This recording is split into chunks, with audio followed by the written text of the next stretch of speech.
The Lord said to Abraham, "Leave your country, your family, and your relatives, and go to the land that I will show you. I will bless you and make your descendants into a great nation. You will become famous and a blessing to others. I will bless anyone who blesses you, but I will put a curse on anyone who puts a curse on you. Everyone on earth will be blessed because of you." Abraham was 75 years old when the Lord told him to leave the city of Haran. He obeyed and left with his wife Sarai, his nephew Lot, and all the possessions and slaves they had gotten while in Haran. When they came to the land of Canaan, Abraham went as far as the sacred tree of Moreh, in a place called Shechem. The Canaanites were still living in the land at the time, but the Lord appeared to Abraham and promised, "I will give this land to your family forever." Abraham then built an altar there for the Lord. Later, the Lord spoke to Abram in a vision. "Abram, don't be afraid. I will protect you and reward you greatly." But Abram answered, "Lord, all-powerful, you have given me everything I could ask for, except children. And when I die, Eliezer of Damascus will get all I own.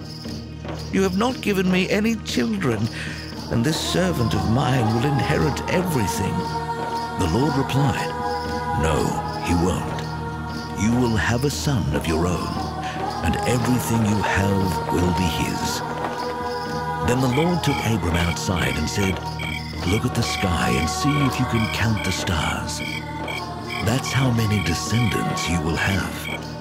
Abram believed the Lord, and the Lord was pleased with him. The Lord makes another promise to Abram. The Lord said to Abram, "I brought you here from Ur in Chaldea, and I gave you this land." Abram asked, "Lord God, how can I know the land will be mine?" Then the Lord told him, "Bring me a 3-year-old cow, a 3-year-old female goat, a 3-year-old ram, a dove, and a young pigeon." Abram obeyed the Lord. Then he cut the animals in half and laid the 2 halves of each animal opposite each other on the ground. But he did not cut the doves and pigeons in half. And when birds came down to eat the animals, Abram chased them away. As the sun was setting, Abram fell into a deep sleep, and everything became dark and frightening. Then the Lord said, "Abram, you will live to an old age and die in peace. But I solemnly promise that your descendants will live as foreigners in a land that doesn't belong to them. They will be forced into slavery and abused for 400 years. But I will terribly punish the nation that enslaves them, and they will leave with many possessions.